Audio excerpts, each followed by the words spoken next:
Video games, for years the domain of outsiders and geeks and people who look a bit like owls. Somewhere down the line, gaming went mainstream and now everyone plays them 18 hours a day, even George Alagaya. And while that is a lie, games have infiltrated popular culture and fundamentally changed the way we interact with the world. Yes, really. Now tonight, I'll share my personal, possibly bullheaded selection of the 25 most significant games that ever there were, and we'll be hearing from video game insiders, video game likers, and some reassuring, friendly, familiar faces so easily spooked viewers don't shit their own kidneys out with terrified indignation. We'll show you games that broke out of the pixelated ghetto and romped across mainstream culture. We'll see games that'll make you feel guilty or make you cry or even introduce you to your soulmate. In fact, we'll show you nothing less than how video games changed the world. Because that's the title, so we have to.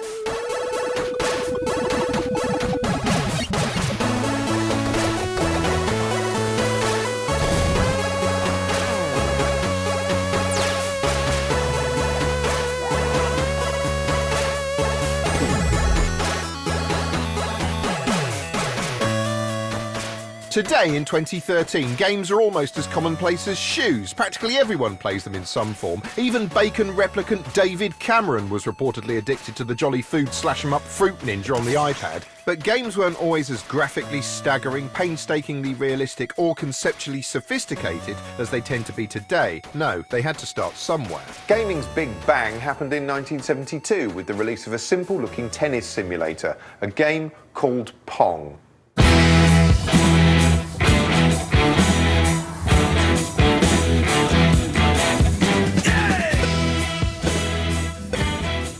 Pong, of course, was very simple. I mean, it begins with a black screen, as all great moments do.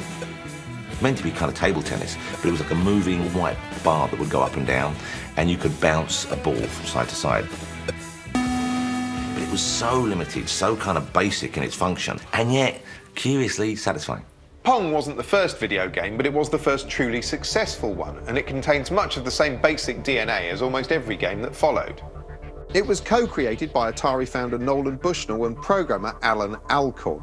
Without these two legendary figures, there'd be no video games industry at all.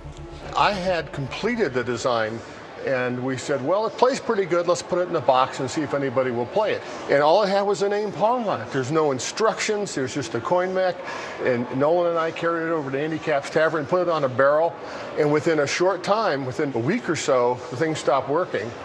And so I went over to fix it.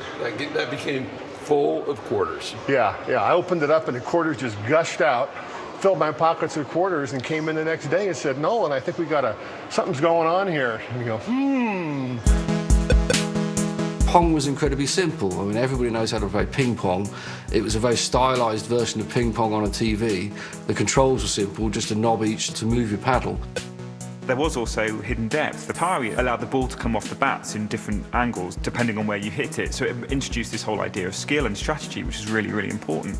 Yes, it's hard to remember now, but in 1972, this was cutting edge. You know, I found the graphics on Pong, the little players, the little lines, they moved quite smoothly. It was quite impressive. And the ball moved smoothly, and the ball, by ball I mean square. We didn't make the ball square because we thought that a square ball was cool. It's the only way we could do it. And so, you know, in some ways, I'd say the first 10 years of the video game business, we were always bumping right up against the edge of the technology that was allowed to us. You're watching the most exciting game you will ever see on your TV set. Telstar by Technology may have held the graphics back, but soon the rise of cheap microchips created a wave of Pong-like imitators you could plug in and enjoy in your living room, revolutionizing home entertainment at a stroke. Oops, a goal. Until Pong came along, you had to sit there and withstand whatever the TV threw at you, which in the 70s, with only a handful of channels, often meant a choice between a documentary about bricks or Jimmy Savile. Now suddenly there was a box you could plug directly into your TV and take control. And at the time, the very idea of that was mind-manglingly exciting. That was the revelation. The fact that you didn't feel passive for the first time, not that you don't mind being passive with TV, but for the first time you were doing something here that translated to something over there in the form of a game. That was kind of mind-blowing. So I think it was just the miracle of actually being in the TV and operating something from your couch was just the game changer for me. And I can remember gathering around it with my whole family. It was like, you know, it's like the piano in the 1940s or something, Victorian era. We all gathered around and were amazed at this idea of interacting with the television screen. Even though the graphics were like profoundly simple, there was that sense that this was a whole new thing that was happening. Trad TV was clearly so rattled by the obvious threat posed by the technological upstart, it made desperate attempts to incorporate the new enemy into its flagship entertainment shows. When Pong came out, they tried to use it as part of a live TV thing. And I know I'm not imagining this, with Bruce Forsyth. Nice to see you,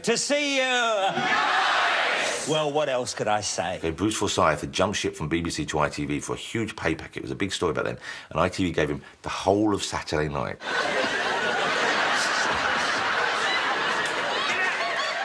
On the show, the competition they had was they had people using a voice-operated form of Pong.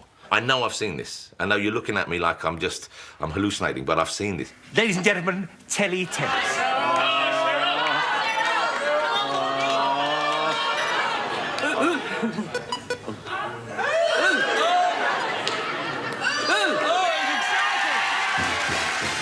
And even as a kid, I remember thinking, wow, this really doesn't work.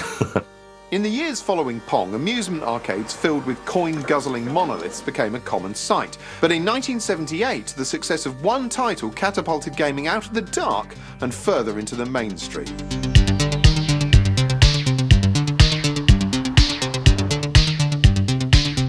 This stark, bleak humans v aliens fight to the death quickly hoovered up coins worldwide. What Space Invaders did was it took arcade machines out of those arcades, out of bars, and suddenly they were in restaurants and cafes, places where families could go. I think it was the first game that really did that. It took games into the mainstream. I can remember the first time I saw Space Invaders. It was at the Silver Blades Ice Rink in Birmingham. We were on a school trip on a Thursday night, and I remember seeing this game and putting 10p in the slot, and it was like a revelation to me. It was the most amazing experience, and from then on in, Space Invaders was my life. You know, you would get 40p dinner money each day, and you could go down to the cafe down the hill and get beans on toast for 20p and have 2 games of Space Invaders. The pace of Space Invaders was beautiful. As a noob who'd never played, you know, an arcade game before, you could walk up, you could put 10p in, and you could play for like 5 or 10 minutes without being annihilated. And that pace meant that it drew people in. Also, it satisfied something which gamers seem to enjoy, attrition, cleaning something up. You had this block of stuff which had to be cleared away. It's odd because it's something you can never win. You clear them up and then there's a little pause and they all come back again.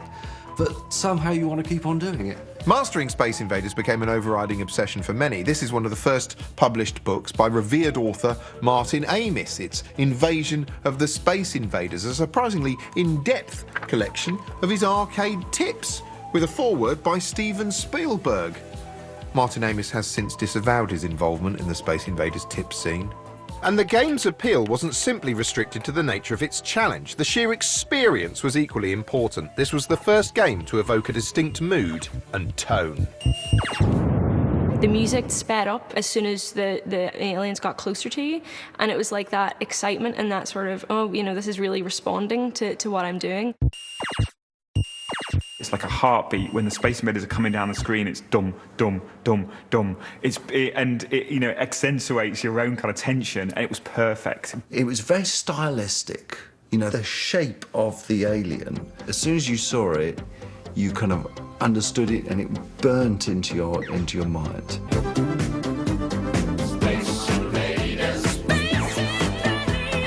As a result, Space Invaders wasn't just an arcade hit, but a bona fide mainstream cultural phenomenon. Yes, tonight we'll be discovering just who the Space Invader champion of the Midlands is. Space Invaders tournaments were considered entertaining enough to be televised, for God's sake. And how tense Louis Coxon of Stoke must be feeling now.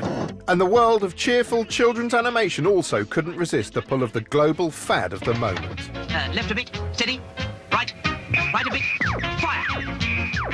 Every element of the Invaders template had such an instant iconic purity it still resonates today, with references to it popping up everywhere. Slick TV commercials nod in its direction, and it appears on walls around the world, courtesy of street artist Invader.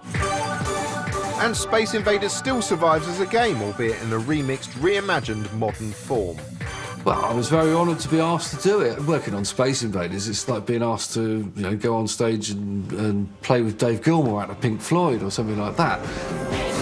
Space Invaders was the catalyst for an explosion of similarly themed games in the late 70s and early 80s as pubs, arcades and cafes rang to the sound of zipping lasers and white noise explosions.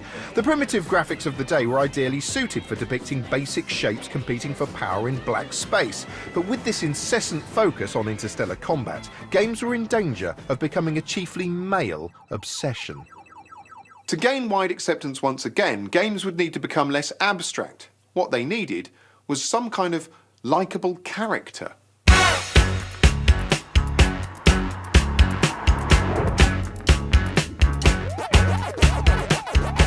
Pac-Man was arguably video gaming's first mascot. He's sort of the first character, I guess, the sort of very, very iconic character of video games. The designer of Pac-Man, he introduced this Japanese concept of kawaii, which is cute. Lots of Japanese design is based around this sense of kawaii, cuteness.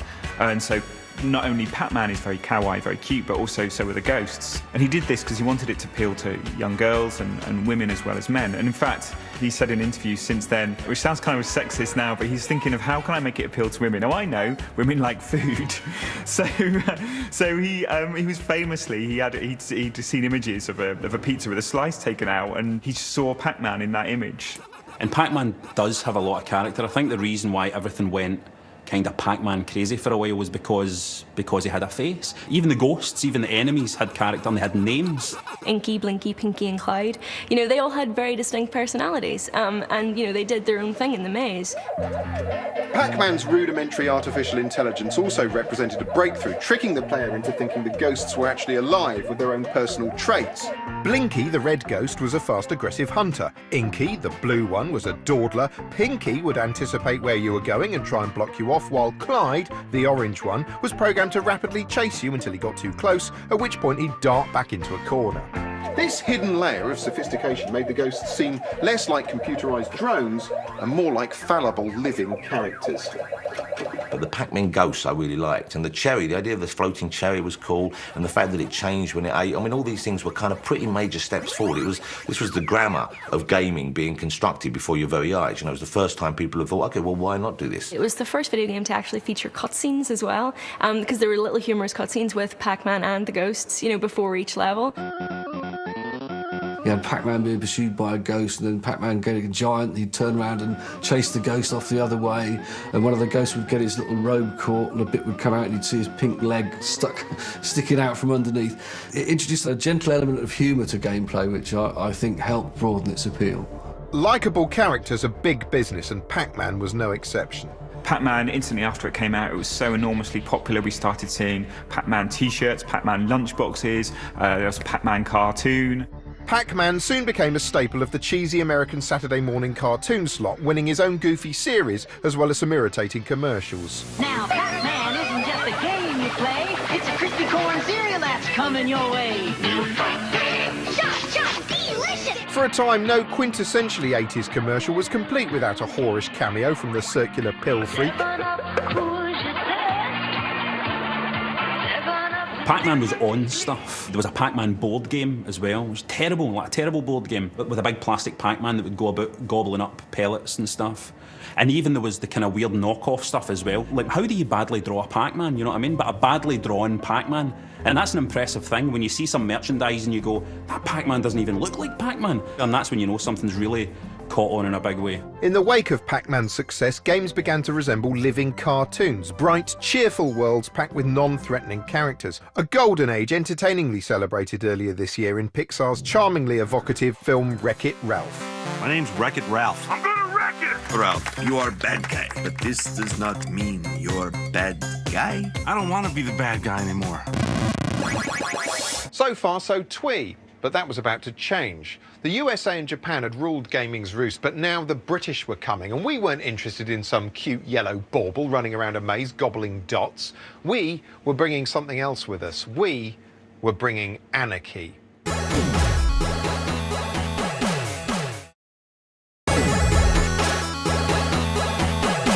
The early 1980s were a heady mix of the Iron Lady's Iron Fist, soaring unemployment, Charles and Di's sexless kissing, and this footage of the Rubik's Cube that has to be included in every 80s nostalgia montage by law. All of which provided the backdrop to a major revolution in British homes as the computerised future arrived. Now, it doesn't look very futuristic looking at it now from the vantage point of the future, but it did back then. That's how time works. The explosion of home computing that happened in the 80s was almost unique to Britain because of Close and Clear. In 1982, Sir Clive Sinclair launched the ZX Spectrum, a cut-price home computer intended to automate staid and some might say piss-dull tasks like spreadsheets and home economics. But more excitingly, as far as Britain's school kids were concerned, the Spectrum could play games, often rudimentary clones of existing arcade hits, but games nonetheless, and for a fraction of the price of the swanky American cartridge systems. And crucially, the Spectrum wasn't a closed system. You could write your own programs for it, your own games. And if you didn't know how, there were hundreds of available blueprints to learn from, printed line by line in the back of hobbyist magazines like this. I would come home and see my brother playing with his computer and learning to code it, using a language called BASIC. What was it?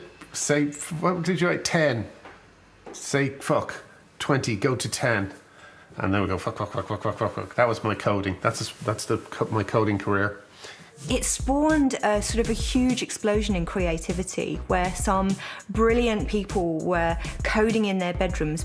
It was just like the punk movement. You know, the punk movement was very much like a DIY ethic. It was like, if you can't play a guitar, fuck it, pick up a guitar and play it. It doesn't matter if you can't do it, do it. And that's what games were like in the early 80s. It was like, you don't know anything about programming? It doesn't matter. Try it, learn, do it, release it. If you ask me, the ZX Spectrum was the people's computer, a true British original. It didn't have the fastest processor, its graphics were primitive, and the keyboard was this notoriously awful dead flesh rubber catastrophe. But it did have an immense range of bizarre and imaginative games, shot through with a uniquely British sense of humour. Many were almost like playable sitcoms or comedy sketches. There were hundreds of colourful, quirky Spectrum games, but only one came to truly symbolise the era.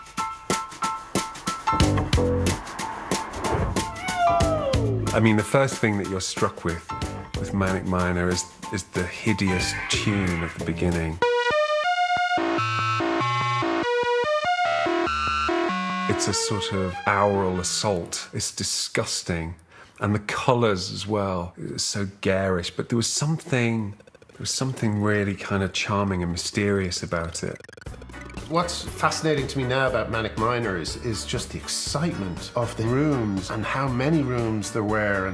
And you know, all you were doing was looking at something that, I don't know, had a few different blocks flying around. But there was something really thrilling about it.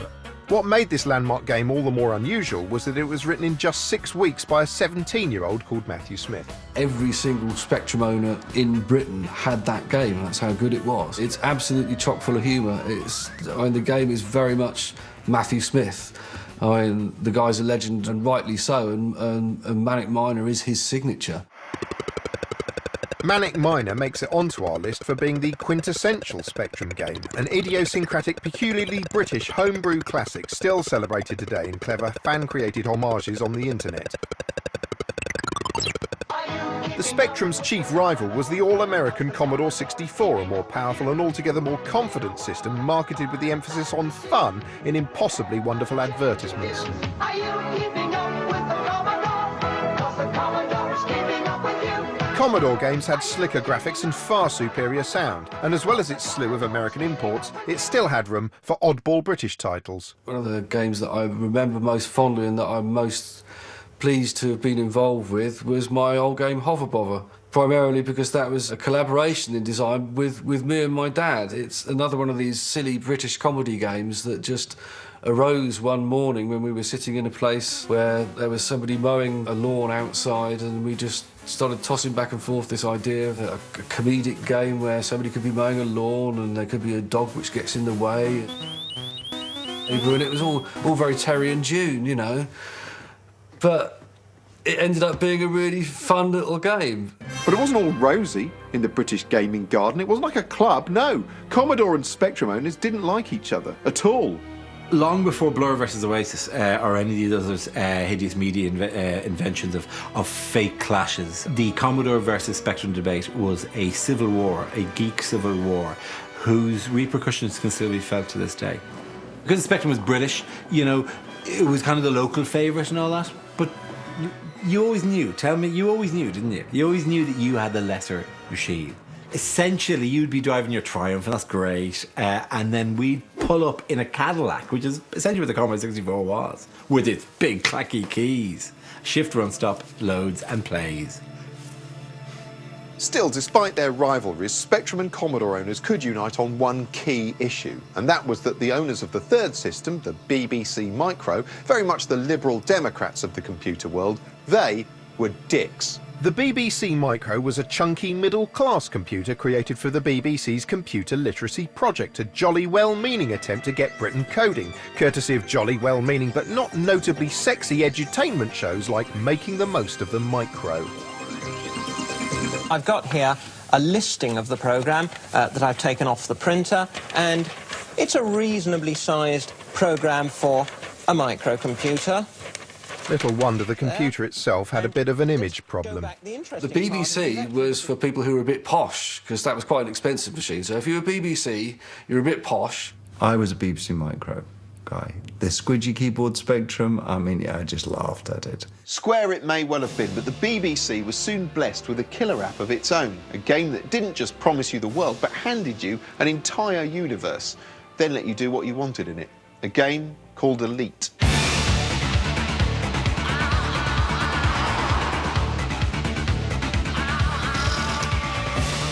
These Spartan, monochrome, wireframe graphics, primitive by today's standards, were stunning at the time, but that was only the start of it.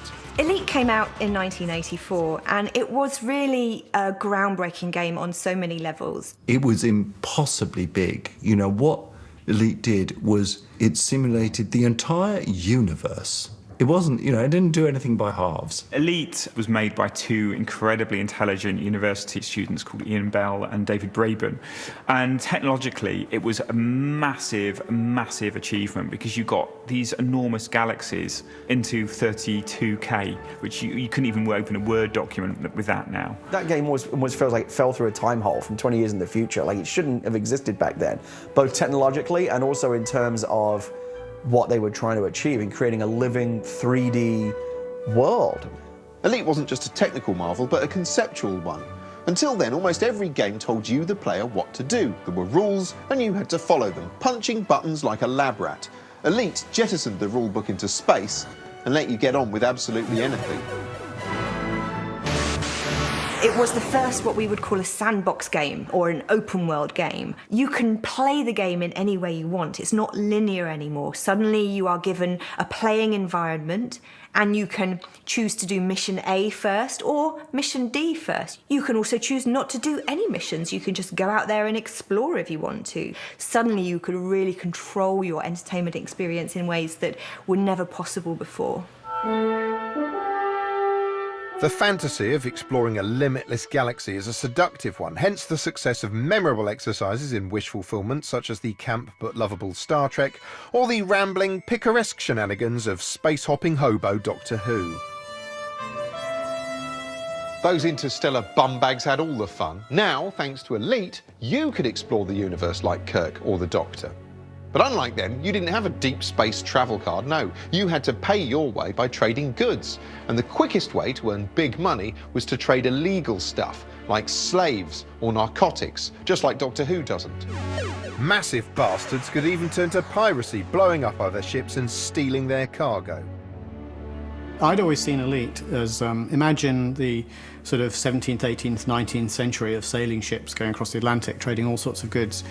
You know, should you just cover the normal things, or should you cover the things that were deeply illegal? We wanted the player to have the freedom to do good and to do bad. It was like kind of Thatcher in space. It was make money in this universe however you want to do it. If you want to sell slaves, if you want to sell narcotics, if that's the way to do it, even though there was risk involved, that's what you did. If you can imagine, in the mid-1980s, you know, we were at the sort of like the height of capitalism, and the economics of life and the politics of life as well were reflected inside the game. It wasn't overtly meant to be political at all, but I think it sort of, as a sort of child of its time, it sort of became that way because of the money focus of the game. You know, you found yourself playing the game because you wanted that docking computer, you wanted that large cargo bay or whatever, and you sort of aspired to the next bit of money, and you would do anything in the game to just try and get that little extra bit because you wanted it so much. There were so many new concepts in that game. It was such a leap forward that I think for publishers and for the audience at the time, it took a little while to get their head around it. But once they understood what was possible, that you could create worlds inside a computer, that was just absolutely amazing.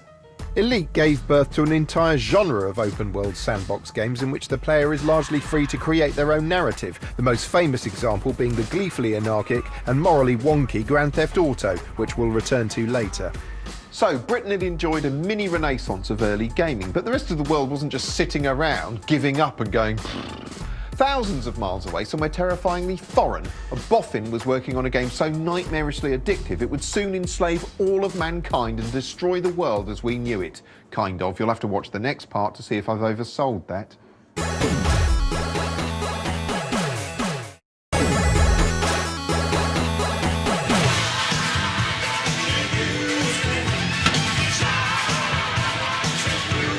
The year is 1985, and as an audience of millions pretends to live in harmony while withstanding this fucking excruciating Duran Duran performance at Live Aid, the world is in flux. Riots are tearing across the United Kingdom, and not even the glittering royal premiere of Back to the Future can stem that chaos, chiefly because the two events are entirely unrelated. Meanwhile, something was about to happen in the world of gaming that was on a par with the Beatles releasing their first single, but with catchier music.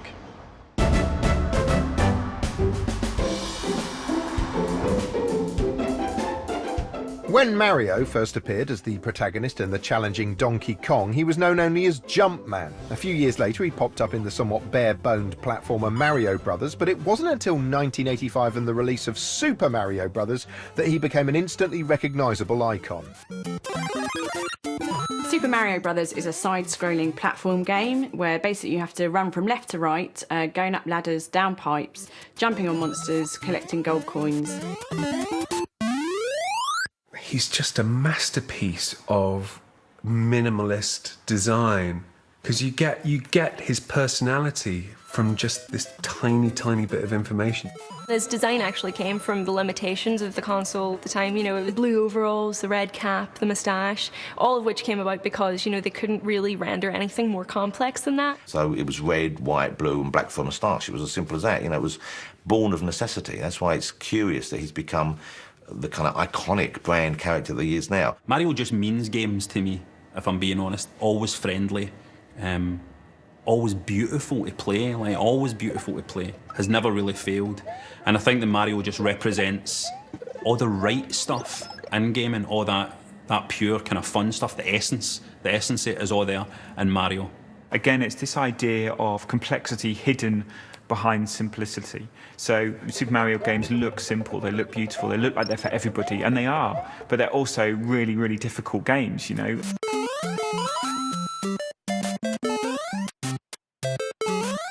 Oh, you idiot! Here's the hallmark of just how well judged Mario's level of difficulty is. In the process of playing it, you'll die hundreds, if not thousands of times, but each time you'll blame yourself, not the game, and it's that constant sense that next time you can do better that spurs you on and keeps you playing.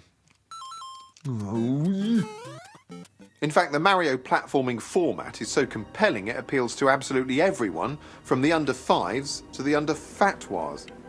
I've become a master of the Nintendo machine. I think I've become very good at defeating all sorts of tiny little two-dimensional enemies. Yes, Salman Rushdie became a Mario addict during his virtual house arrest. He even put his addiction to good use with his children's novel Luca and the Fire of Life, seemingly directly inspired by the game. In this, the hero traverses levels, saves his progress, and has multiple lives, which probably seems like a particularly brilliant concept when you're living under a death sentence. You can't really talk about Super Mario's success without mentioning Koji Kondo's music design. Mario's music was brilliant because every melody is like memorable.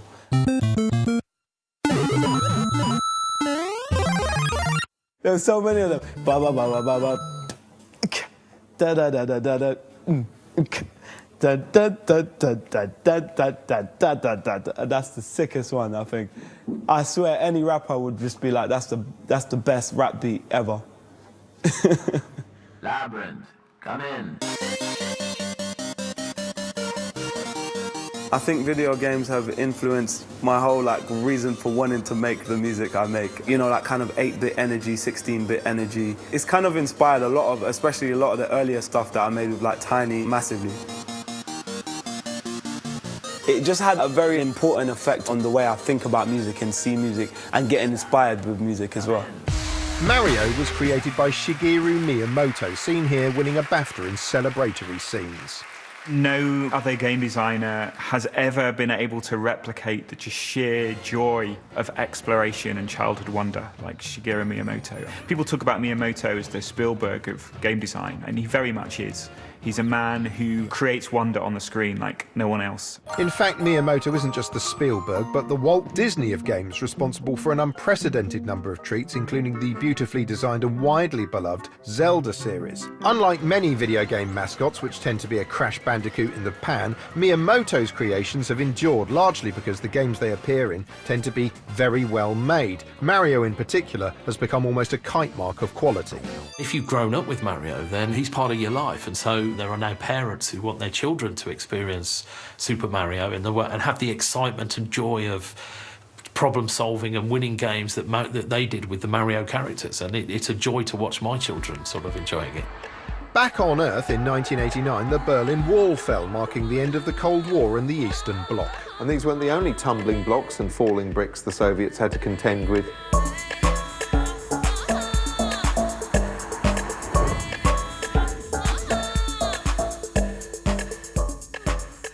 I think there's been puzzles throughout the ages, and I think Tetris is like the perfect incarnation of a traditional puzzle game in video game form.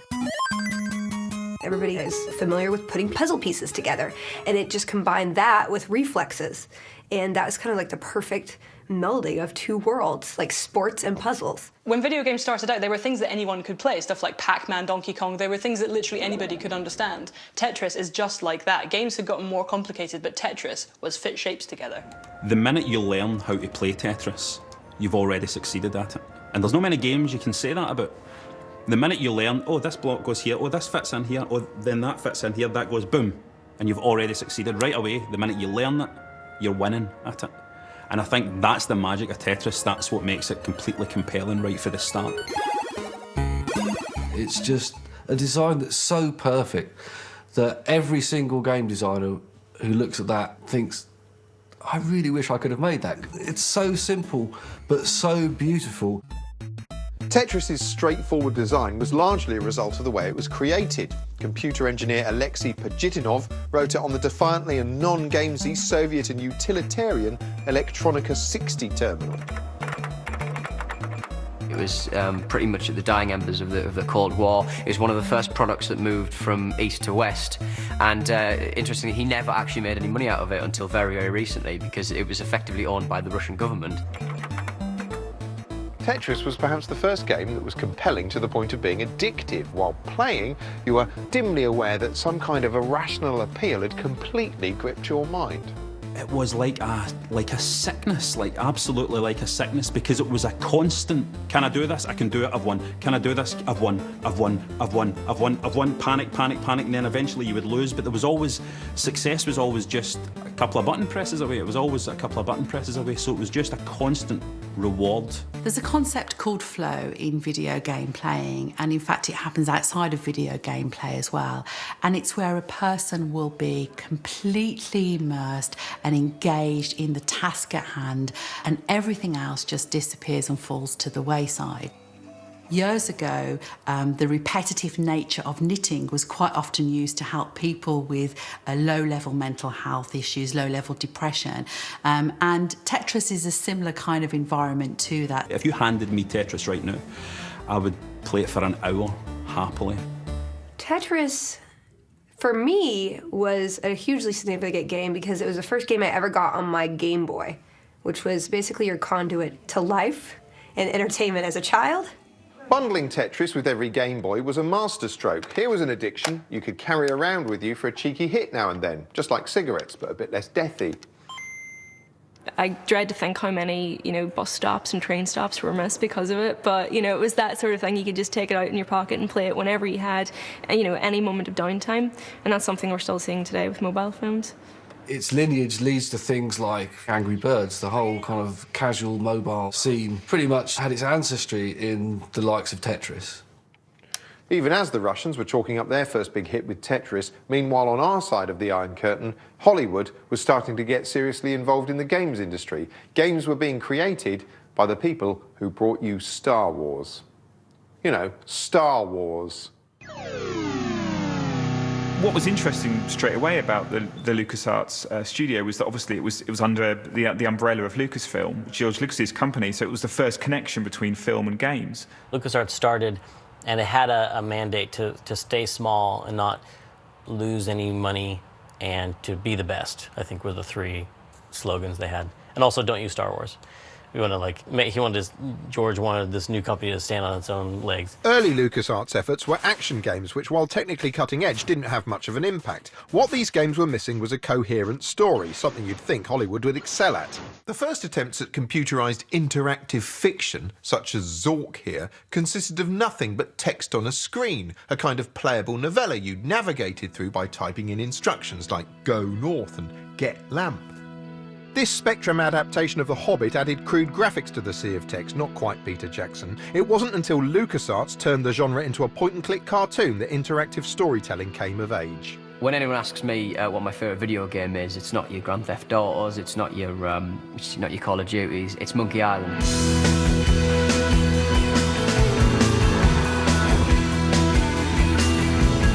The Secret of Monkey Island was a brilliantly realised comic adventure overflowing with character and charm.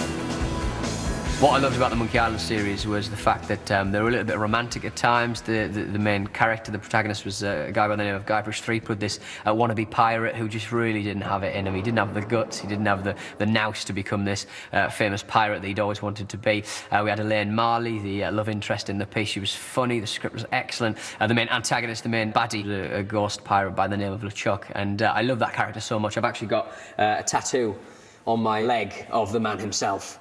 Not only is it a beautifully programmed game and a wonderful looking game, really very lovely visuals to it and really distinctive, but also at the same time it also had a very strong character, sense of humour about it, kind of a tone basically, in the way that a good movie has a tone. Like, so few games are genuinely funny, and this game was not only funny in its writing, it used its mechanics to set up a lot of the comedy. I don't know if you remember, there's a sword fight in Monkey Island that you have to win, but the way that you win it is not by being better with the sword, but by having the funnier comebacks. It's basically an insult sword fight. The character that you're fighting against will insult you in some way, and then you've got a various choices of what's the funniest retort, what's the funniest comeback. And as you would win the argument, as you'd win the fight of witty rejoinders, the fight would go in the same direction. I mean, we were so influenced on Monkey Island by The Simpsons, but also I think Monty Python, in a way, like the Holy Grail was doing to the Arthurian legend, we were hoping to do to pirates. Fittingly, for a game forged from many different influences, some believe Monkey Island turned out to be quite influential itself, pointing out similarities between the game and the vastly entertaining Pirates of the Caribbean movies. Both the game and the film feature a reluctant swashbuckler who attempts to rescue his wisecracking love interest from a motley crew of zombie pirates with a scary undead leader. There are even individual moments that seem vaguely familiar. For instance here, Guybrush Threepwood solves a problem by using a coffin as a boat, a bit like Jack Sparrow did in Dead Man's Chest. Sorry, mate. Mind if we make a little side trip? I didn't think so. All of which I'm sure is a total coincidence. It's hard for me to watch those movies and not see little glimpses of Monkey Island in them. But, I mean, Monkey Island was really based on the Pirates of the Caribbean ride. I mean, that was my whole influence for that game. So it's kind of a full circle thing. Monkey Island earns a place on our list for bringing cinematic storytelling techniques to interactive fiction, and its spirit lives on in advanced contemporary games like the grim murder mystery L.A. Noire and this year's flawed but interesting Beyond Two Souls. For the mission's sake, try to keep Aiden from killing you. But no promises. They're impressive but a bit po-faced. Nothing since has had the humour of Monkey Island. All this stuff about spinning yarns was all well and good, but when would games learn to focus on the really important things, like teaching children how to maim and kill? The answer, fortunately, was soon. Bang!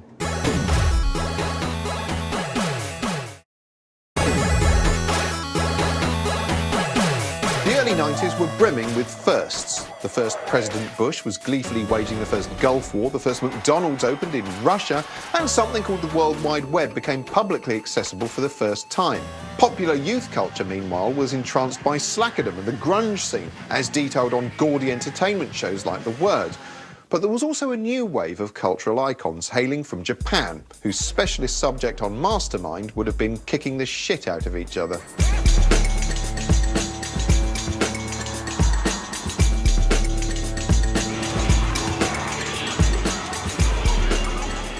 Street Fighter 2 looks incredible. It's the game that made gaming cool. Arcades had to draft in more machines just to accommodate for the demand for it, you know? It was just such a huge phenomenon. Street Fighter 2 is a prime example of why games are good, because you've got a friend and you say, let's just have a reasonable game of Street Fighter. Yeah, sure, let's have a game of Street Fighter. And you end up screaming at them, I'm going to kill you, I'm going to kill you. But it was great because it was competitive and it was so unlike anything that I'd ever played before, to be honest, because it's just two characters punching each other in the face.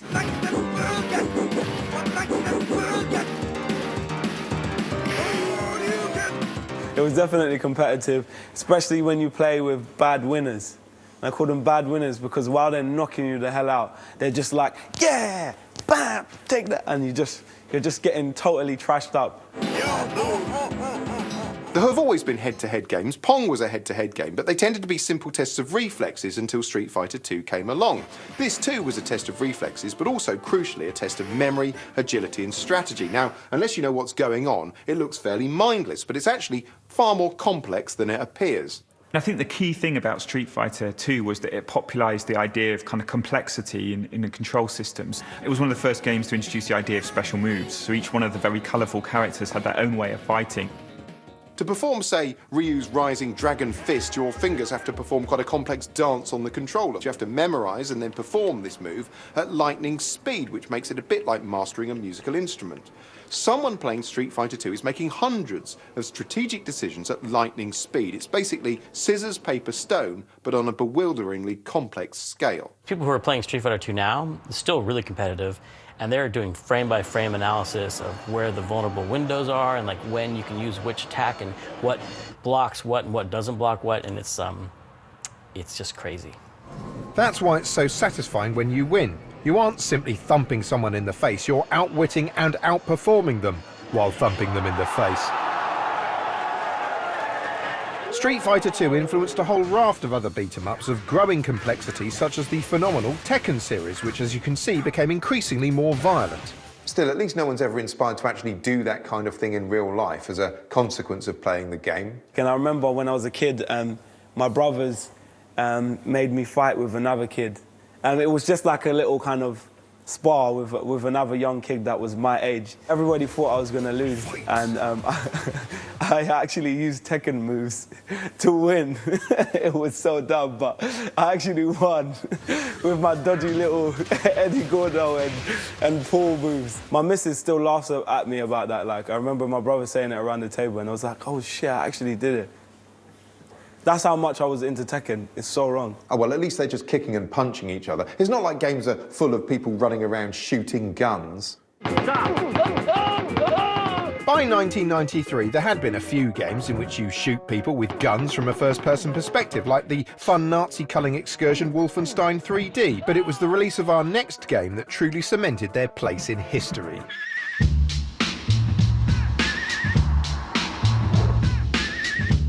Doom was a flabbergasting, ultra-violent descent into bloody hell. The first time I saw Doom, my jaw was on the floor. It was absolutely stunning.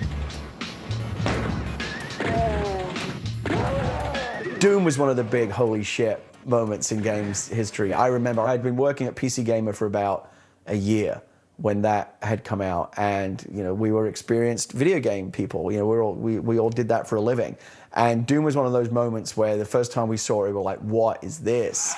The modern day shooter is Doom, essentially. id Design effectively created the first-person shooter with the Wolfenstein before Doom.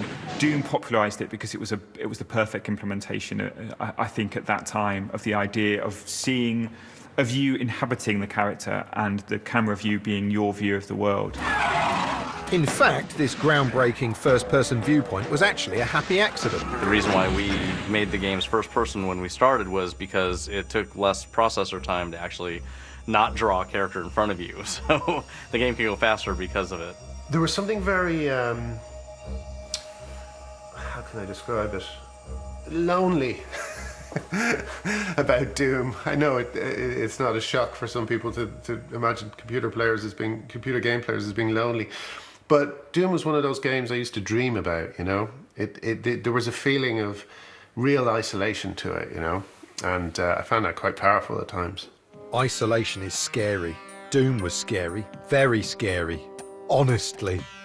Young people hearing older people talk about how Doom was scary must be like, when you read those stories how when people saw the first cinema and they would see a train coming and they would run out of the cinema. You know what I mean? You hear those stories and you kind of laugh, you think, these idiots, they thought it was a real train coming. But, things can have an incredible effect on you when you're first experiencing them. The reason why Doom was terrifying for me was because there were doors in it that could open and shut. And that seems like caveman stuff, like being scared of that. It's like, being scared of a shadow or something. But the fact that there were doors and you could hear things behind the doors, that was an incredible kind of leap forward. That was an incredible thing. One of the things that makes Doom scary is just obviously the darkness in the game. And it's also scary in that enemies, you can hear them wandering around. And so they're there somewhere, and just hearing that and not seeing it is a scary thing. And also, that you could go through a hallway and accidentally step on the wrong thing, and all of a sudden a wall opens up next to you and stuff is coming out at you. Doom was packed with so many innovations it was almost embarrassing, but its biggest innovation of all was the immersive and compelling multiplayer mode. I can remember I was actually working at a game development studio, and one day one Saturday we all went in and set up the computers, set up the local area network so that we could all play Doom together. And it was my first experience of being in a game world with a whole bunch of friends, playing together, beating enemies, and being aware of each other. That whole idea of telepresence, the idea of being aware of each other in a game world, it was fascinating, and it was so compelling, and we just played for 12 hours straight. The beauty of video games is that it adds a dimension to friendship that nothing else does. Going to see a film with your friends is nothing compared to being in a shoot 'em up or a game with your friends. And Doom was the first game that really allowed us to experience that. Yeah, although it's hard not to notice that experience is kind of violent, and in this regard, Doom was a child of its time. By 1993, technology had improved to the point where in-game characters could be represented, albeit crudely, by real people, as in the notorious Mortal Kombat here. And the sight of these real people maiming and mutilating each other was a step too far for some. When a player wins, the so-called death sequence begins. The game narrator instructs the player to finish, and I quote, finish his opponent. The player may then choose a method of murder, ranging from ripping a heart out to pulling off the head of the opponent with spinal cord attached. Every generation seems to have some sort of cultural moral panic, whether it's, Elvis Presley's hips or video nasties or whatever. And in the 90s, it was video games. It was games like Doom, and Mortal Kombat that had what were perceived to be super gory, terrible graphics, which when you look at them now is ludicrous, because of course it's like people made out of CFAX getting blown up. Just as controversial was the frankly crappy Night Trap, which came on the exciting new CD-ROM format, threatening to turn games into full-motion video nasties.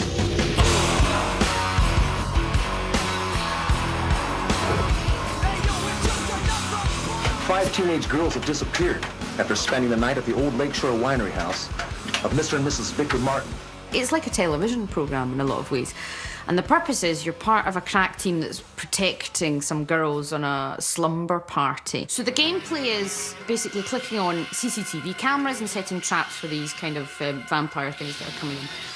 And because it's video and not graphics, and especially at the time, I think, it was lifelike, because it wasn't the clunky graphics of the 80s. This was film you were watching. And it is quite disturbing to watch it, actually, because it does feel very voyeuristic.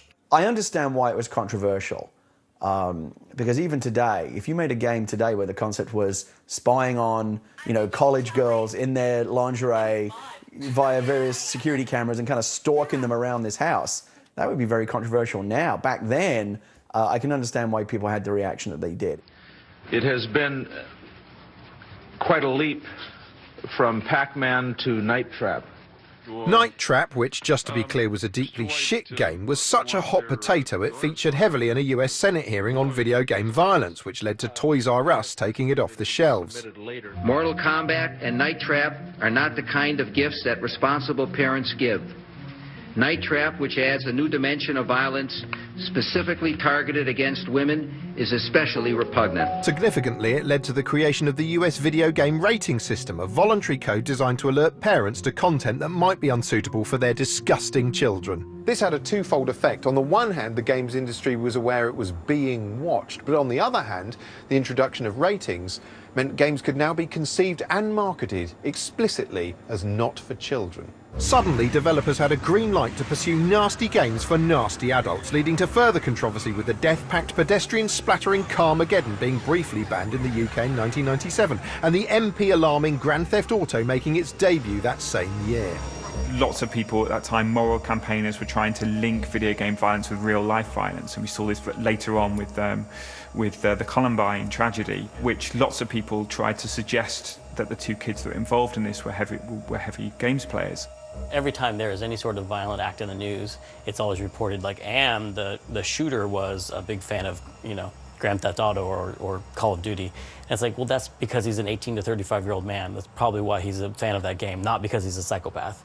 Recently in the USA, the National Rifle Association has tried to shift blame for a spate of mass shootings away from the availability of firearms and onto the shoulders of video games. Through vicious, violent video games with names like Bulletstorm, Grand Theft Auto, Mortal Kombat, and Splatterhouse.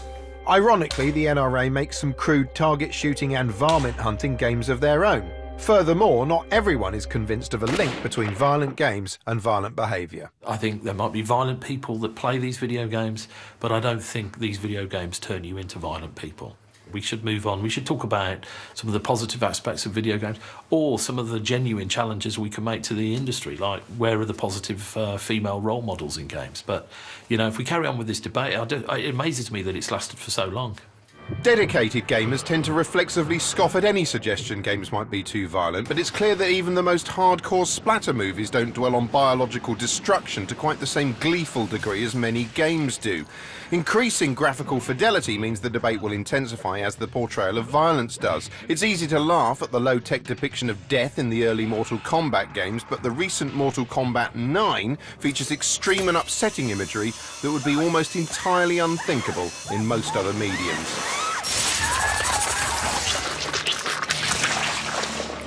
Kung Lao wins. Flawless victory.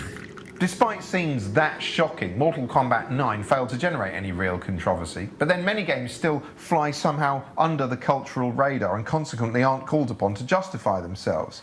I'm traditionally quite nonchalant about violence in video games. I played the shit out of things like Doom and Sniper Elite, but even I find that basically unacceptable, which either means I've become a terrible wuss in my old age, or games are becoming so forensically graphic they're reaching a tipping point.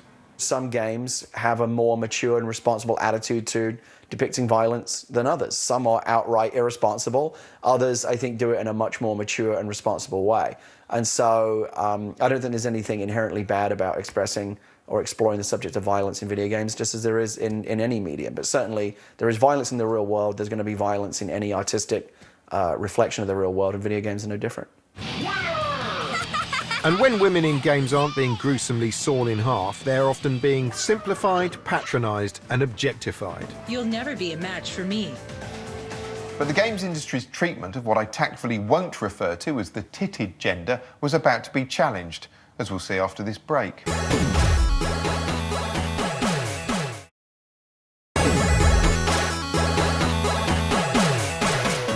Picture the scene. It's the mid-1990s and no one knows what to make of humankind's poxy existence anymore because O.J. Simpson has just left court an entirely innocent man. Baring's Bank has collapsed thanks to rogue trader Nick Leeson, and in the world of pop, middle-class Kinks fans Blur are going head-to-head with dirge-spewing musical chimps Tea Party Oasis in a battle literally no one gave a shit about even at the time. Meanwhile, bruised by the beating it took over flogging violent games to kids, the games industry suddenly hit on a new target market. People off their faces on ecstasy. Or clubbers, as they're technically known. Have you seen any drug taking? Oh, did you take any yourself? Here we have a normal, healthy young man. And here we have a fellow who's been experimenting with PlayStation for only a few minutes. Enter the slickly marketed PlayStation, positioned as the post-club, post-spliff entertainment medium of choice, bristling with trippy visuals and credible soundtracks. PlayStation had moved gaming on, and that gaming was now something that young adults did, and not just men. Lots of women played Wipeout, lots of women played the early PlayStation games. They understood that there was something powerful about putting a woman on screen.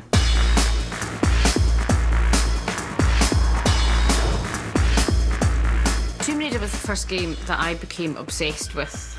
It was the only game really at the time where there was a woman involved in it, and a woman with a couple of guns shooting some stuff and being pretty kick-ass.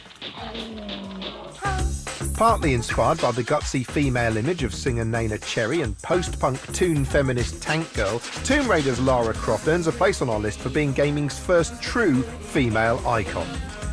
This was the era of loaded and FHM, and Lara Croft somehow was kind of a virtual representation of that whole idea. She was kind of sexy Mario, the sexy Sonic. I mean, there's been so much discussion about, was she, you know, an object of female empowerment or was she an object of male titillation?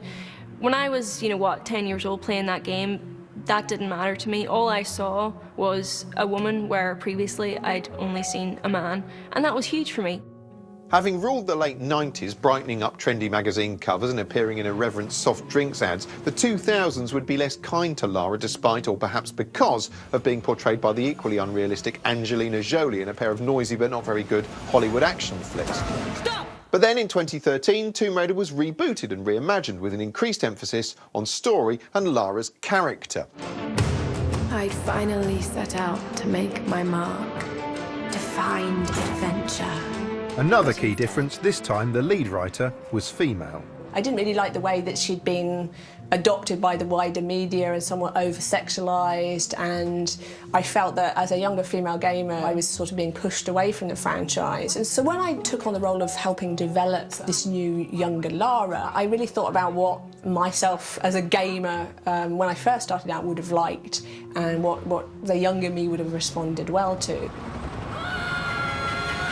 You can look at the journey of video games and mirror it with the journey of Lara Croft as a character. At the beginning, she was a look, because video games were mostly about looks. And then, as time's gone on, Lara's creators have tried to make her more of a character, more of a relatable person. And similarly, all video games have been trying to tell stories that are more human and more relatable.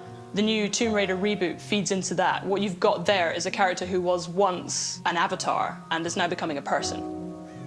This shift reflected a debate about gaming's depiction of women that was already well underway.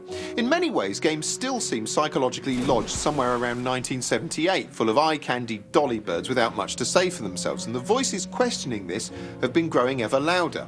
In 2012, when cultural critic Anita Sarkeesian launched a Kickstarter campaign to fund a series of short films about female stereotypes in games, some male gamers reacted by bombarding her with rape and death threats. I don't believe video gamers are sexist, and I don't believe most games are sexist, but also you look at video games and you can't deny that there are things in them that are not flattering to women and that make you roll your eyes and sigh, or sometimes make you really angry. And I think that it's not so much gaming culture that's unfriendly to women, it's internet culture. Even today, a huge number of games still place you, the player, in the shoes of a boring, cookie-cutter, Caucasian hetero dude with a dick and a gun and fuck all else of interest. But there are some exceptions. Mass Effect's a good example of a mainstream video game, like one that a lot of people buy, that does include something other than straight white men. And for that reason, it has a very devoted following among people who aren't necessarily straight white men. In Mass Effect, your character is basically bisexual by default. You can flirt with whoever you want and pursue a relationship with whoever you want. And it's sad that that's progressive, but you know, in a video game of that kind of size, it is progressive. I didn't know you were such an optimist. You have that effect on people. Meanwhile, back in the late 1990s, those cool adult gamers weren't content to simply experiment with things like female protagonists, such as Lara Croft. No, they wanted whole new kinds of experience. Games had become set in their ways. There were too many predictable platformers, or metronomic fighting games, or by-the-book shoot-em-ups. What was required was an entirely new kind of experience, an entirely new kind of game. And that's precisely what turned up, wearing a bobble hat.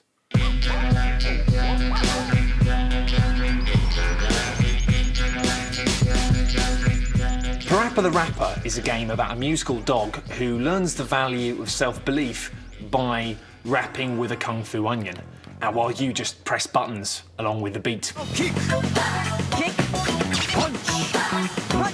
Parappa the Rapper was incredible, and it was such a simple, really clever use of the controller. You know, you had to hit the things in sequence. It's the first time I became over the boom, boom, ba, boom, boom, ba, boom. You know, that kind of very simple Simon Says kind of gameplay. Simon sets the pace. You follow right along. Simon Says style rhythm action games began with the endearingly advertised computer smart-ass Simon. Simon has a brain. You either do what Simon says, or else go down the drain. Parappa turned this basic concept into a playable psychedelic musical pop-up book. The songs are...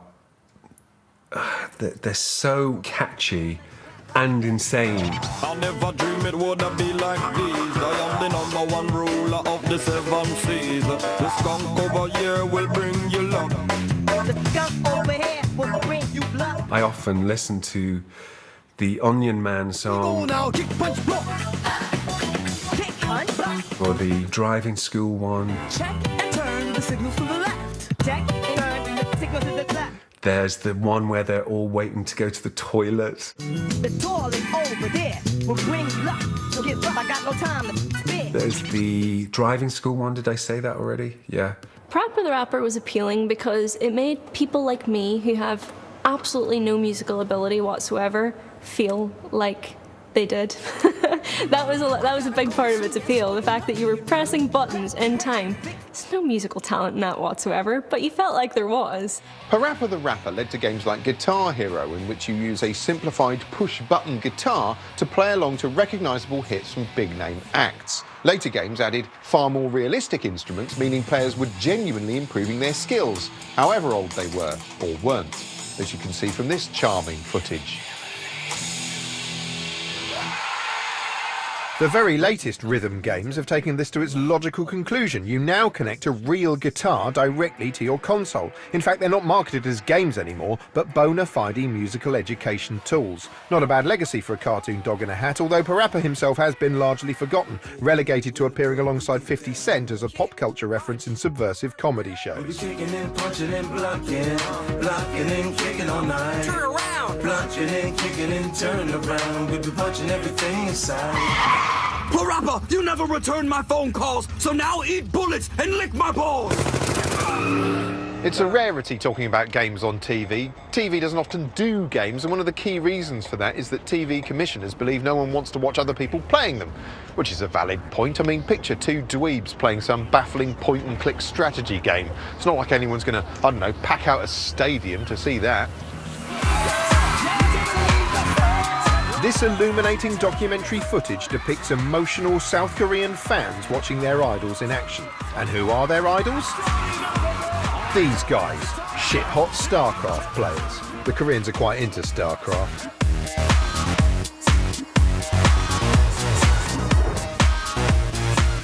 A densely complex war sim, StarCraft is basically fast-paced space chess.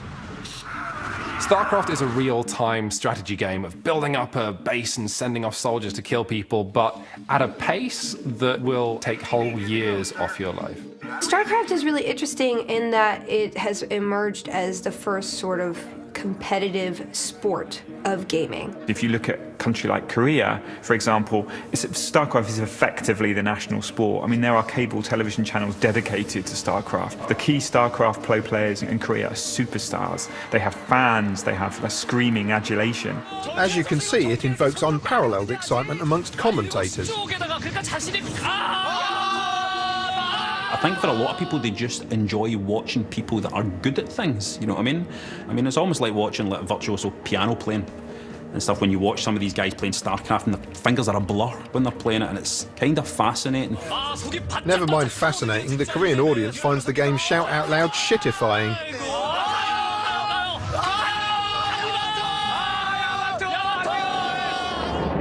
Shortly afterwards, the year 2000 arrived in a flurry of optimistic fireworks, and humankind wondered what majesty the new century would hold. And it turned out the answer was a voyeuristic reality show in which egotists entertained the nation by sharing a bog for 6 weeks. But they weren't the only housemates that were entrancing millions.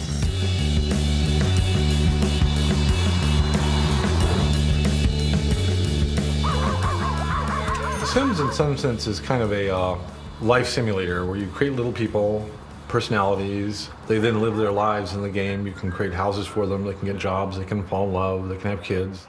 Following in the footsteps of the voyeuristic satire The Truman Show, in which the world tuned in to watch the mundanity of a suburban life, The Sims tapped into our desire for a perfect domestic existence. It certainly appeals to that part of you that wants to escape into another world and create another version of yourself. Almost too similar to what your real life is. I was living on my own when I first played The Sims, and I thought I'd try it out. I didn't really go for it. I didn't enjoy it. I just thought I couldn't see the point of it, to be honest.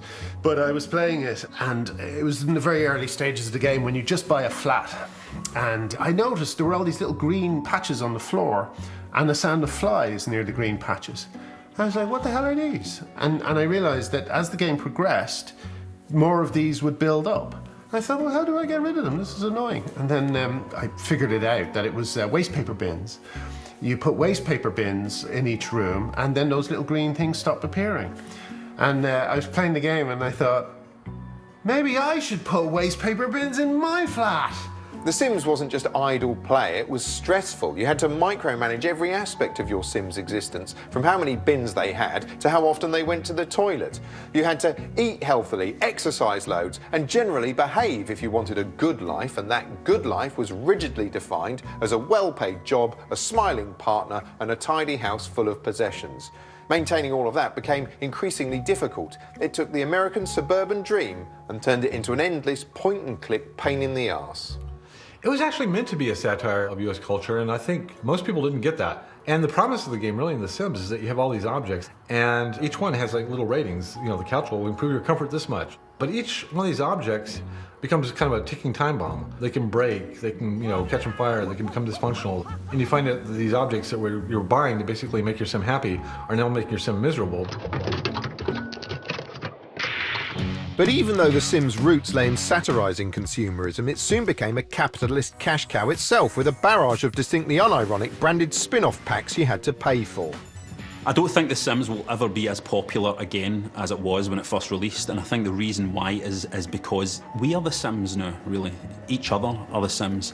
When you look at social networks and you look at Facebook and stuff like that, you now have that top-down view into people's lives. The Sims created a realistic world, but then just made you conform in it. Luckily, a game was about to come along that would let you indulge your darker side.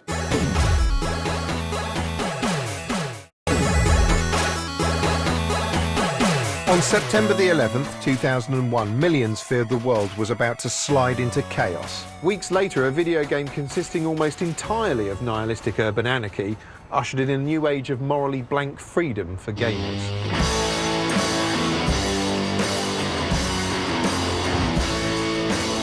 I love the feeling of dropping into what is a pretty realistic simulation of a working city and then just causing havoc. It's just sort of like perfect escapism for me. Early incarnations of Grand Theft Auto were somewhat primitive and looked vaguely reminiscent of the rebellious bedroom-coded ZX Spectrum games that were part of its genetic code. Despite being set in an exaggerated version of the USA, it was a defiantly British game made in Scotland from mudders. Grand Theft Auto arrived at DMA Design, a small Scottish development team in Dundee, and it was something they'd worked on there. A very small team had worked on it for like 4 years, and it was thought of in their studio at that time as kind of like the runt of the litter. Then in came Sam and Dan Hauser, who took on a publishing deal with DMA Design. They became the kind of producers of the game, and it changed. And when Grand Theft Auto 3 came out, they used 3D visuals, which made the game feel more mature, but it was also much more aware of wider cultural issues. They had lots of cool music in it, and again, there was a sense of anarchy to it, but it was more out of control this time. I'm only pretending to play that. Grand Theft Auto 3 was an immense blockbuster, revolutionising a franchise that's become one of the most lucrative entertainment properties in history, with an influence that stretches beyond the world of games. If you watch the film Drive with Ryan Gosling, that film, I do not believe that film would look the way it does if it wasn't for Grand Theft Auto. You know, lots of people say that the director essentially made a non-interactive version of Grand Theft Auto. His world, you know, the world of Drive, as it's depicted in that film, is very much influenced and inspired by Grand Theft Auto, I think. But unlike cinema, most of the stories told within the world of GTA are ones the player effectively writes themselves, using the freedom of their own actions. Don't be no wise-ass punk, now give me that. The other day I stole a car, I was shooting someone in the head, and my wife was shouting, shoot him again, shoot him again.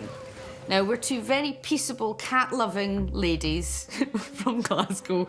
I think I can rationalise it because I know it's not real. It's not real. Yes, and if rib-tickling viral videos are anything to go by, GTA's world of fantasy indulgence even seems to appeal to older players, especially those with an axe to grind against energy companies. Hello, what do you do for a living? Work for British Gas, do you? You wanker. I'll give you to put my bills up. Bastard, bang, you take that. You won't put them up no more. Bang, one for you and one for you. For some reason, this level of anarchic freedom seems to upset people. Parents, listen up, because here's what you need to know tonight. In Grand Theft Auto, your son, or your husband, or your boyfriend, or whoever, can hire a prostitute, have sex with her, and then beat her to death with a baseball bat.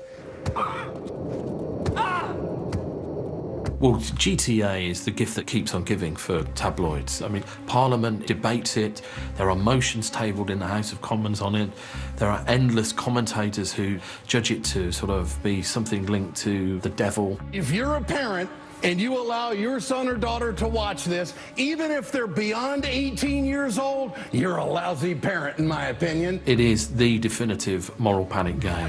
Ladies and gentlemen, this is your moment.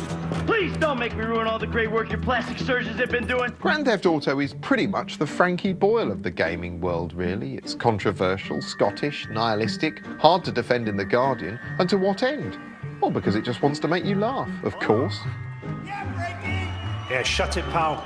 You'll leave here with an asshole like a yawning hippo's mouth. It is interesting, being a Brit living in the United States, I think people outside of America tend to look at the American world from the outside a little bit more cynically. We look at American culture and American values with a little bit more cynicism than people inside American society do. You have to be on the outside to hold up a mirror, and that may be what the reason why GTA has been fairly successful as a piece of satire. Again, I think the satire, the commentary in GTA is often very crass. I think they miss the target as often as they hit it. But again, the fact that they're trying goes beyond a lot of what a lot of AAA big budget video games ever try to do. It's a giant cartoon, Grand Theft Auto, and it's not exactly a subtle representation of anything, but then it's not meant to be.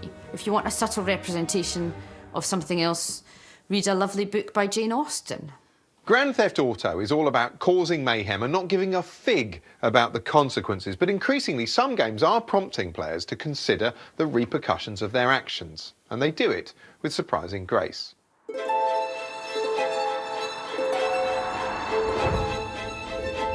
Shadow of the Colossus was a really fascinating game in a lot of ways.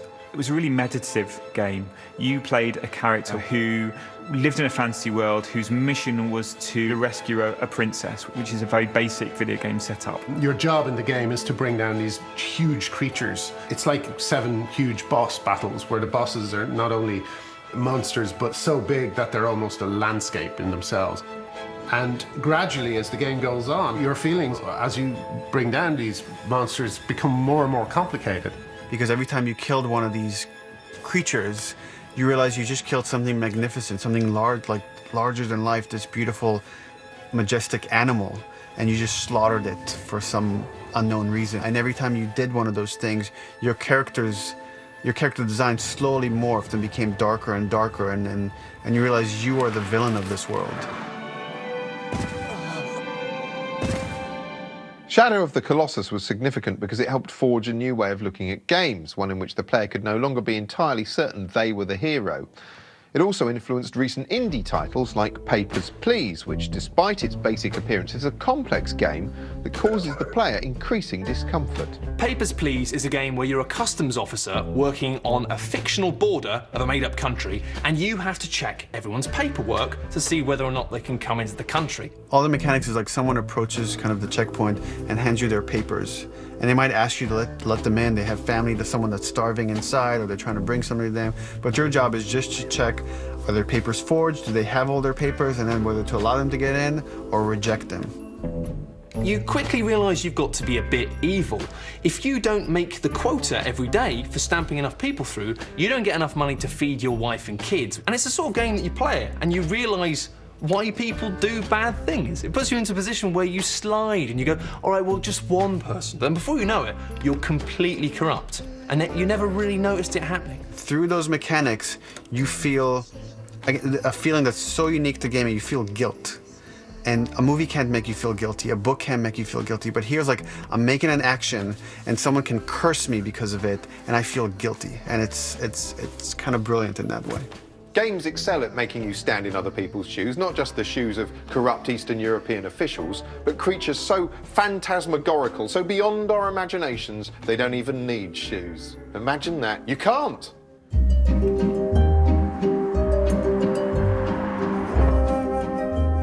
Something happened in the mid-2000s with the rise of what's called the massively multiplayer game. And this, for me, was the point at which the line between games and reality started to get quite blurred. My wife got super into it, so did my son. And what was nice was, in actual fact, it became quite a nice mother and son thing to do together.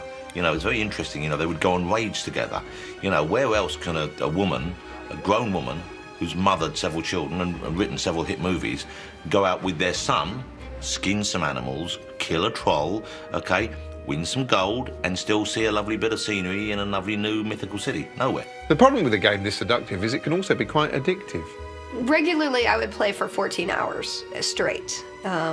When I would be raiding, I'd do a couple raids a day, and then I have to do upkeep in between the raids. You hear of people who will sit there, especially men, I have to say, who will sit there with buckets or bottles attached to their nether regions so they don't have to move, they can play constantly and just pee in a bottle.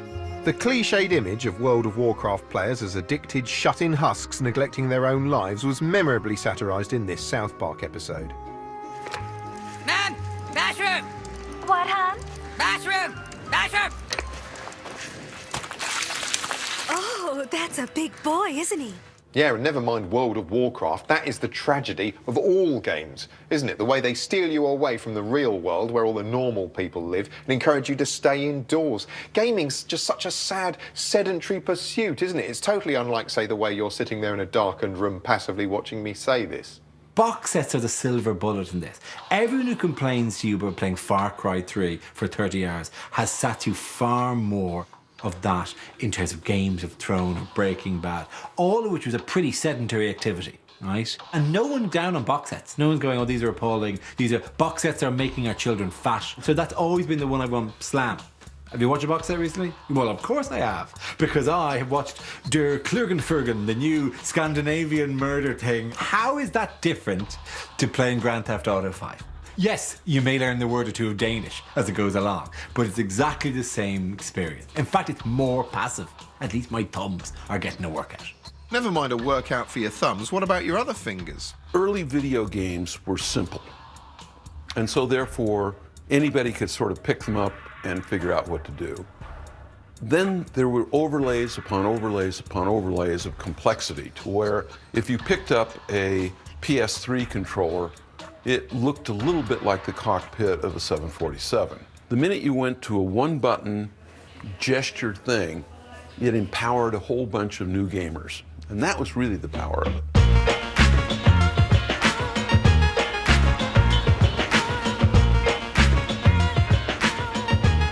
It sounds too good to be true. Being able to play a game of tennis in your lunch hour, and you don't even have to take your suit off. It was the first time you could actually play games with your family and have a level playing field. You know, you could hand the controller to your grandma or your mum and say, let's play tennis, and they might well beat you at it. And for a long-time gamer, that was a great experience. Wii Sports is on our list, not because it's one of the best-selling games of all time, shifting over 80 million copies, but because it's one of the most accessible, turning gaming into an even more mainstream pursuit that can be easily marketed at anyone who can do this, or this, or this. All right, this one's my favourite. Chop chop. I'll cook for you, Marv, if you want.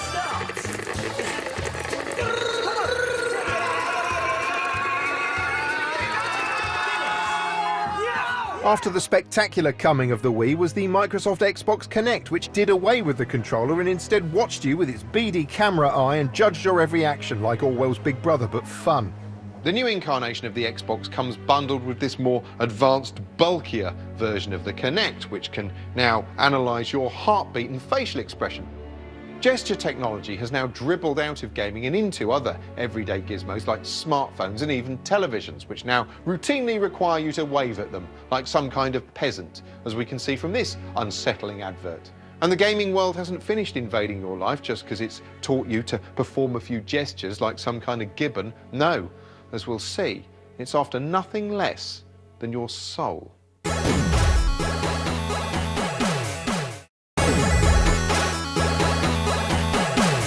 2007 was grim. Even the launch of the spangly new iPhone couldn't distract anyone from the unrelenting misery of the global economic crisis.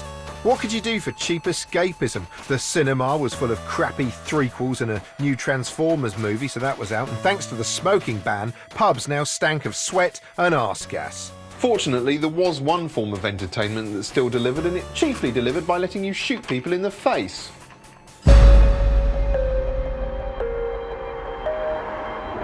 This action-packed epic is very much the Citizen Kane of remorseless gunfire. Modern Warfare is about putting you into the shoes of a soldier, putting you in the middle of a battle, and not just as, you know, the lone superhero, but as part of this giant machine. You know, it's a world going on around you.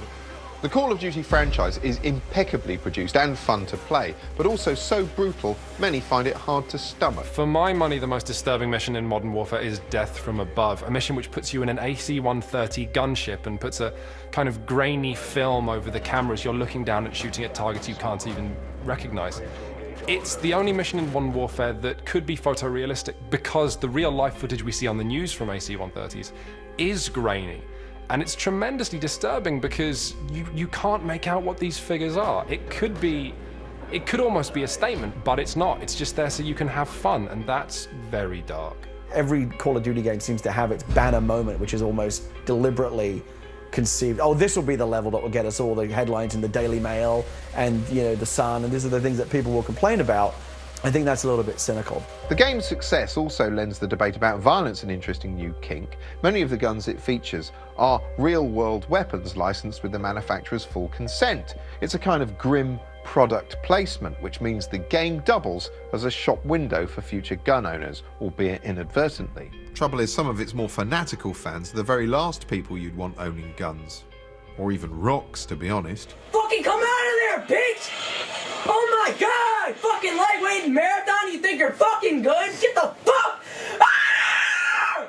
Call of Duty is the prime example of a game with a horrible player base in terms of behaviour online. Oh my god! Shut the fuck up, you stupid fucking darkness! There's a joke that comedians tell called the Aristocrats, which is just basically the most offensive joke you can possibly tell. And playing Call of Duty with a headset on is like listening to a children's choir sing the longest, most vile aristocrats joke in your ear for hours. It's intolerable. Darkness, I swear to God, I'm gonna come over there, I'm gonna fuck your mom like the pig she is. All of that could lead you to believe that present-day gaming is horrible.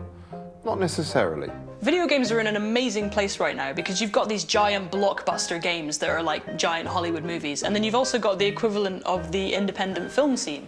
You've got games that are made by one person, two people, little teams who are saying something that they want to say. Just like indie films came about when the cost of making films was drastically reduced, now tools and publishing options are available for essentially the little guys who just want to put their game out there, games that don't have as much appeal, but cost so much less. They can recoup their investment with just a few thousand sales. Suddenly, it seemed the idiosyncratic bedroom coder of the 1980s was back with a vengeance, like someone had turned back the clock. And an unusual time-twisting indie platform game called Braid led the charge.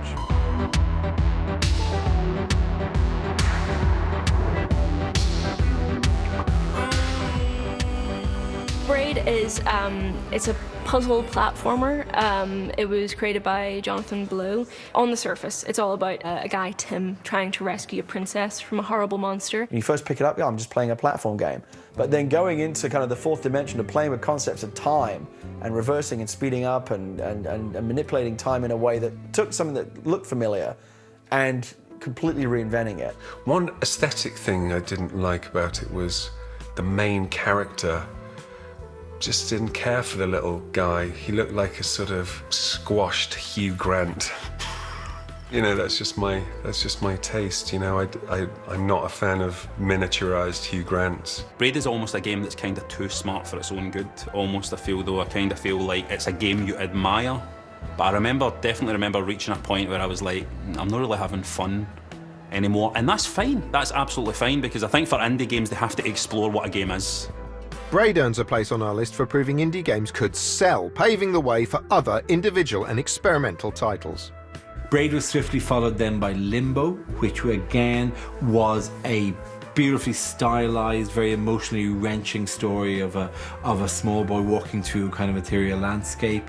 Journey is probably the most famous example at the moment of that. Fabulously beautiful, incredibly emotionally involving. There's a point where the little fella just can't quite make it up a snowy mountain, and Jesus, it'll get you. Many of the new wave of indie titles hark back to the retro past, offering subversive or surprising reimaginings of gaming's heritage. And indie games aren't something you have to seek out in some obscure hobby shop. Today you can buy them without leaving the comfort of your own hand.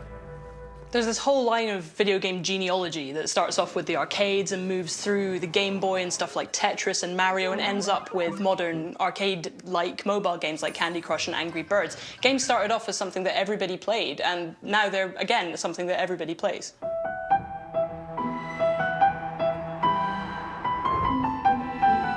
Lots of people that didn't really think of themselves as gamers will play something like Angry Birds because it's like a time killer. Because wherever you are, whatever you're doing, if you're in a doctor's waiting room, if you're on the bus, if you're bored on the tube, you can play Angry Birds and it kills that dead time. With its intuitive, visually appealing gameplay, Angry Birds has brought intense handheld pleasure to millions, just like your mum has.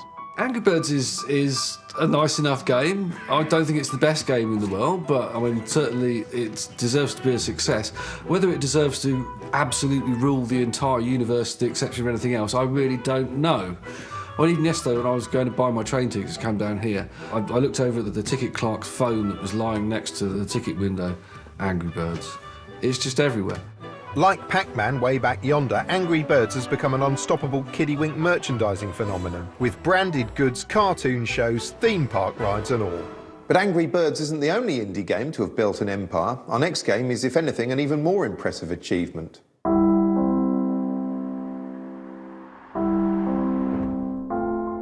Minecraft was just one of those bits of gaming genius. I think you can sum up the appeal of Minecraft effectively by just saying it's Lego of video games. Minecraft is an open-world game which lets players shape their environment by placing or destroying blocks. It's easy, it's creative, and it's social. The beautiful thing with Minecraft is that you see people playing together to create something, to build some massive project. people coming together to build replicas of the Starship Enterprise and stuff like that within Minecraft. And that's a lovely thing, because most of the time in games people come together to destroy stuff and each other. Minecraft became a hit, selling over 33 million copies, and its most enthusiastic fans are children. Children can interact with Minecraft and it allows them to be creative in a way that nothing else does. Like reading a book is great, it's wonderful, but it doesn't allow them to be part of that fantasy. Minecraft does. And they create these huge worlds for themselves, these huge structures, not because someone is telling them to, but because they want to. And they're probably learning so much about teamwork and design and architecture and the environment just through playing this game. You get lots of teachers now, geography teachers use Minecraft to get children to design villages. You get physics teachers now using Minecraft to teach kids about simple mechanisms. And finally, I made it work. The Minecraft escalator. It really communicates to kids. Like my children, my sons play Minecraft a lot. My older son is on the autism spectrum. To him, Minecraft is so valuable because it's a world of logic and creativity which he immediately understands. And this is the same for all children. Like it's really helped my son in a lot of ways kind of express himself, which is really profoundly important. You know, I'd love to shake the maker of that game by the hand because I think he's kind of changed my son's life. So the world of games has become like the world of cinema, with multi-million-dollar blockbusters to one side and low-budget cerebral indie titles on the other. But now there are signs of a third way emerging. We're seeing the beginnings of the gaming equivalent of the critically acclaimed HBO box set. Where did you get the money for this? Drugs. I sell hardcore drugs. Oh, good. You started helping out with the mortgage then. Yeah, you wish. Jimmy! Dad? Come here. Come here. Jimmy! Jimmy, stay back! Jimmy, I am warning you! Go! The Last of Us is the story of these two survivors in a world that has been ravaged by this pandemic. And we follow Joel, this middle-aged survivor who's willing to do anything it takes to survive, cross kind of any moral line. And through circumstances, he ends up teaming up with this 14-year-old teenager girl, Ellie. I need a gun. No, you don't. Joel, I can handle myself. No. I think Ellie in The Last of Us was a great female character. She's young, but she's very capable, but she's also got this interesting vulnerability and she's not grown up in our world. I've never been on a plane. Isn't that weird? And she can't really kind of understand it, and she sort of brings a unique perspective because of that. She can't envisage a time when young teenage girls were just sort of obsessed with kind of boys and looking good. That's completely alien to her. Is this really all they had to worry about? Boys, movies, deciding which shirt goes with which skirt. It's bizarre. Like any self-respecting box set drama, the game gradually and inexorably moves towards a fulfilling, some might say devastating climax. For the first time in my life, I was crying as I held the controller and moved the character around. I must have I'm really glad my wife didn't come in, but I was just kind of moving around going, oh God. Game designers are getting older. You know, lots of the big game designers are in their 30s and 40s and they have children, and they suddenly are thinking about games in a different way, not as systems, not as scoring mechanics, but as an emotional experience. Oh, baby girl. It's okay. It's okay. It's okay. In the next 5 to 10 years, we're going to see more games about emotions and about social situations, about politics and about society, because we are now living in an age where we understand what happens around us in a very interactive and a very digital way. So here we are now in 2013 with games at a bit of a crossroads. From the monochrome simplicity of Pong, they've transformed via this series of technological and conceptual shockwaves to become the most varied form of entertainment since the written word. But one thing we've seen throughout this show is that gaming never stands still. And sure enough, a new generation of hardware has just arrived, bringing with it a fresh set of capabilities which is going to overturn everything that went before. As their slick promo material makes clear, the new PlayStation 4 and Xbox One are both more powerful than their predecessors, but perhaps the biggest clue to gaming's future is their marked new emphasis on integrated social networking features. Now, why would game systems want to include social networking? Unless maybe social networking already functions like a game.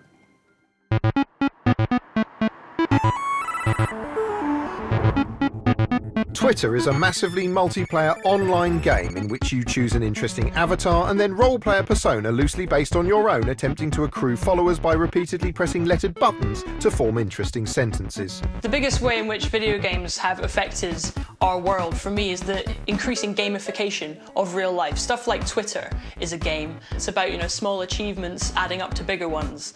And it's about playing the rules of whatever you're in. Gamification means applying the mechanics of video games to real life. Now, often this boils down to incentivizing people to perform the same action over and over again. Each time Mario headbutts a block, he gets a coin. When he gets 100 coins, he gets an extra life. And these perpetual little pats on the head compel you to bash those blocks for hours. By supplying a constant stream of fun-sized rewards, social networking has by accident gamified whole aspects of our lives. Every second, another little gold coin for you to collect, more followers, more retweets, compelling you to interact over and over again. These are games we don't even realise we're playing. Every day you have a drama and you have everyone sort of piling in to be the one to talk about it, to be the one who gets retweeted. It has become kind of a game that I find myself gauging when I do a tweet how popular the tweet's going to be, and I try to guess ahead of time, like how many retweets is that going to get and how many favorites they're going to get. In terms of the competition, especially between like celebrities or people with the verification tick. Every time I see someone, or every time someone's talking about someone, they're talking about how many, I've got 50,000, I've got 1 million followers, I've got this. And it kind of very much reminded me of a lot of games like that. It was always about how many points you got, and it ups your profile. It makes you feel like you're doing something in your life. What I do on Twitter a lot is just project a false persona. And it's like that avatar thing, you know what I mean? It's like World of Warcraft or anything like that. The way I am on Twitter is nothing like the way I am in real life. That feels like a game sometimes, you know what I mean? If you're a sociopath, it feels like a game. So, how have video games changed the world? Well, they've entertained us, they've put us in the shoes of cartoon characters in fantastic settings, they've made spatial reasoning fun, they've allowed people to connect and explore non-existent worlds, they've helped bridge the gap between Eastern and Western culture, they've provided a safe space to run riot, to fantasise out loud without anyone actually getting killed, they've handed a generation of creative thinkers a whole new set of tools to express themselves with, and they've inspired and instructed millions of children, not that anyone cares about them. But perhaps most significantly, possibly sinisterly, games have now burrowed by stealth into aspects of our social lives online, and we in response have cheerfully invited them in, and that trend's just going to continue until whole areas of our existence have become games. In fact, you'll scarcely be known as you anymore, you'll just be known as Player One. You might as well change your name by deed poll now and have done with it. That's the end of the programme now. I mean, I'd say game over, but only a prick would say that. Get out of my show.